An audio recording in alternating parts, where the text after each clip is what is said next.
அகிலத்தின் அன்பான சொந்தங்களுக்கு இனிய வணக்கம். இன்று இலங்கையின் பிரதான செய்திகள். முதலில் தலைப்புச் செய்திகள். இன்று முதல் நடைமுறைக்கு வரும் தீர்மானம் இலங்கை மத்திய வங்கி வெளியிட்டுள்ள முக்கிய அறிவிப்பு. சபாநாயகருக்கு ஏற்பட்டுள்ள நெருக்கடி, லஞ்ச ஊழல் ஆணைக்குழுவில் பதிவான முறைப்பாடு. கால்வாயில் கண்டெடுக்கப்பட்ட எலும்புக்கூடு தொடரும் விசாரணைகள். பேருந்து கட்டண முறைகேடுகளை அறிவிக்க புதிய தொலைபேசி இலக்கம் அறிமுகம். யாழ்ப்பாணத்தில் தடம்புரண்ட வாகனம். உயர் பாதுகாப்பு சிறையிலிருந்து மரண தண்டனை கைதி உயிரிழப்பு. 2026 ஆண்டுக்கான தரம்1 மாணவர்களை சேர்ப்பதற்கான சுற்றறிக்கை வெளியீடு. யாழ்ப்பாணம் வந்த பேருந்தில் சாரதிக்கு திடீர் சுவவீனம், ஏற்பட்டுள்ள அசம்பாவிதம் தொடர்வென விரிவான செய்திகள். பெர்ச்சுவல் நிறுவனத்தின் வணிக நடவடிக்கைகளை மேலும் விரிவுபடுத்த நடவடிக்கை எடுத்துள்ளதாக இலங்கை மத்திய வங்கி அறிவித்துள்ளது. இது தொடர்பில் இலங்கை மத்திய வங்கி அறிக்கை ஒன்றை வெளியிட்டுள்ளது. அதன்படி பெர்ச்சுவல் டெரிவேட்டிவ்ஸ் நிறுவனத்தின் முதன்மை வணிக செயற்பாடுகளை மேலும் 6 மாதங்களுக்கு நீட்டிக்க மத்திய வங்கி தீர்மானித்துள்ளது. இந்த தீர்மானம் இன்று முதல் நடைமுறைக்கு வரும் வகையில் எடுக்கப்பட்டுள்ளது. இதேவேளை தொடர்ச்சியான விசாரணைகள் இடம்பெற்று வரும் சூழலில் இந்த முடிவெடுக்கப்பட்டதாக இலங்கை மத்திய வங்கி வெளியிட்டுள்ள அறிவிப்பில் தெரிவிக்கப்பட்டுள்ளது. அரசு சொத்துக்களை தவறாக பயன்படுத்துவதாக சபாநாயகர் ஜகத் விக்ரமரத்னவுக்கு எதிராக லஞ்சம் அல்லது ஊழல் குற்றச்சாட்டுகளை விசாரிக்கும் ஆணைக்குழுவில் முறைப்பாடு செய்யப்பட்டுள்ளது. குறித்த முறைப்பாடானது புதிய மக்கள் முன்னணியின் தலைவர் சுகேஸ்வர பண்டாரவினால் பதிவு செய்யப்பட்டுள்ளது. இதன்போது சபாநாயகர் 15 பேர் கொண்ட ஊழியர்களை தனது பணிக்காக பயன்படுத்தியதாகவும், சபாநாயகர் தனது 2 அதிகாரப்பூர்வ வாகனங்களுக்கு கூடுதலாக மற்றொரு வாகனத்தை வாங்கியுள்ளதாகவும் அவர்கள் குற்றம் சுமத்தியுள்ளார்கள். அத்தோடு மேலதிகமாக பெறப்பட்ட வாகனமானது அவரது தனிப்பட்ட செயலாளருக்கு ஒதுக்கப்பட்டுள்ளதாக சுகேஸ்வர பண்டார குறிப்பிட்டுள்ளார். இதேவேளை நாடாளுமன்ற செயலாளர் நாயகத்தின் அனுமதியுடன் சபாநாயகர் தனது உத்தியோக வாகனங்களுக்கு 900 லிட்டர் எரிபொருளை பெறுவார் என்று கூறிய பண்டார, சபாநாயகருக்கு ஒரு உத்தியோக வீடு இருந்தாலும் கொழும்பிலுள்ள லூரிஷ் அடுக்குமாடி குடியிருப்பு வளாகத்தில் மற்றொரு அதிகாரப்பூர்வ வீட்டை அவர் வாங்கியுள்ளதாகவும் குற்றம் சுமத்தியுள்ளார். மேலும் சபாநாயகரின் உத்தியோக வீட்டை பயன்படுத்தப் போவதில்லை என்று கூறியிருந்தாலும் அது சிறப்பு நிகழ்வுகளுக்கு பயன்படுத்தப்படுவதாக தகவல் கிடைத்துள்ளதாக சுகேஸ்வர பண்டார மேலும் குறிப்பிட்டுள்ளார். இந்த நிலையில் குறித்த விடயம் தொடர்பில் கருத்து வெளியிட்டுள்ள சபாநாயகரின் ஊடகப் பிரிவு அனைத்து குற்றச்சாட்டுகளையும் மறுப்பதாகவும், எதிர்காலத்தில் இந்த குற்றச்சாட்டுகளுக்கு முழுமையான விளக்கத்தை வழங்க சபாநாயகர் எதிர்பார்த்துள்ளதாகவும் அறிவித்துள்ளது. மத்துகம காவல்துறை பிரிவில் தேயிலை தோட்டத்தில் உள்ள கால்வாயிலிருந்து ஒரு எலும்புக்கூடு கண்டெடுக்கப்பட்டதாக மத்துகம காவல்துறை தலைமையகம் தெரிவித்துள்ளது. குறித்த மனித எலும்புக்கூடு நேற்றைய தினம் கண்டெடுக்கப்பட்டுள்ளது. இந்த எலும்புக்கூடு சுமார் 2 மாதங்களுக்கு முன்பு இறந்த ஒருவரின் எலும்புக்கூடாக இருக்கலாம் எனவும், இந்த எலும்புக்கூடு ஆணா அல்லது பெண்ணா என்பது இன்னமும் தெரியவில்லை என்றும் காவல்துறை தெரிவித்துள்ளது. மேலும் இது தொடர்பான மேலதிக விசாரணைகளை மத்துகம போலீசார் மேற்கொண்டு வருகின்றமை குறிப்பிடத்தக்கது. வருடாந்த பேருந்து கட்டண திருத்தத்தின்படி நிர்ணயிக்கப்பட்ட கட்டணத்தை விட அதிகமாக கட்டணம் அறவிடப்பட்டால் முறைப்பாடளிக்க தொலைபேசி இலக்கங்கள் அறிமுகம் செய்யப்பட்டுள்ளது. பயணிகளிடமிருந்து நிர்ணயிக்கப்பட்ட பேருந்து கட்டணத்தை மட்டுமே அறவிடுமாறு இலங்கை போக்குவரத்து அமைச்சு மற்றும் தனியார் பேருந்து நடத்துனர்களுக்கு அறிவிக்கப்பட்டுள்ள நிலையில் இந்த அறிவிப்பு வெளியிடப்பட்டுள்ளது.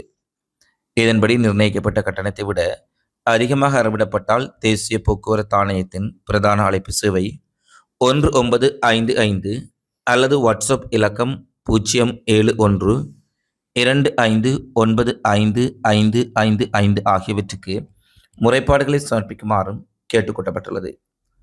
நேற்று நள்ளிரவு முதல் நடைமுறைக்கு வரும் வகையில் வருடாந்த பேருந்து கட்டண திருத்தத்தின்படி கட்டணமானது 0.5% குறைக்கப்பட்டுள்ளது.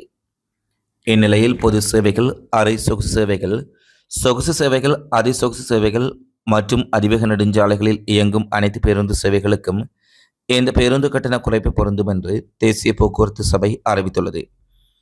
மேலும் நிர்ணயிக்கப்பட்ட கட்டணத்தை விட அதிகமாக பேருந்து கட்டணம் அறவிடுவோர் மீது சட்ட நடவடிக்கை எடுக்கப்படும் என்றும் தெரிவிக்கப்பட்டுள்ளது.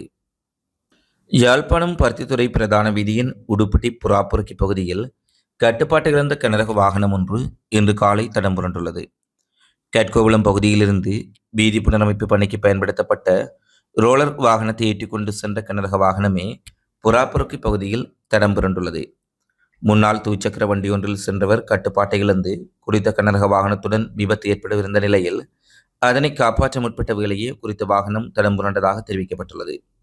இந்த விடயத்தில் யாரும் காயமடையவில்லை என்றாலும் வாகனத்திற்கு பாரிய சேதம் ஏற்பட்டுள்ளதாக தெரிவிக்கப்படுகின்றது. இது தொடர்பான விசாரணைகளை நெல்லியடி போலீசார் மேற்கொண்டு வருகின்றனர். பூசா அதிவியர் பாதுகாப்பு சிறைச்சாலையில் உள்ள பாதாள கும்பலை சேர்ந்தவரும் போதைப்பொருள் கடத்தல்காரருமான தெவிந்திர குடு சமுல் என்றழைக்கப்படும் நாதரொட்ட கெவகே சமுல் அஜித்குமார் என்பவர் உயிரிழந்துள்ளதாக சிறைச்சாலை திணைக்களம் தெரிவித்துள்ளது. தெவிந்திர குடு சமுல் என்பவர் சுகீனம் காரணமாக காலிகராப்பட்டிய வைத்தியசாலையில் நீண்ட நாட்களாக சிகிச்சை பெற்று வந்த நிலையில் நேற்று சிகிச்சை பலனின்றி உயிரிழந்துள்ளதாக சிறைச்சாலை அதிகாரிகள் தெரிவித்துள்ளார்கள். தெவிந்திர குடு சமுல் என்பவர் 2000 ஆண்டு நவம்பர் மாதம் 14ஆம் தேதி வழக்கு விசாரணை ஒன்றுக்கு செல்வதற்காக வேனில் பயணித்த 5 பேரை சுட்டுக்கொலை செய்த குற்றத்திற்காக நீதிமன்றத்தினால் மரண தண்டனை விதிக்கப்பட்டவர் ஆவார்.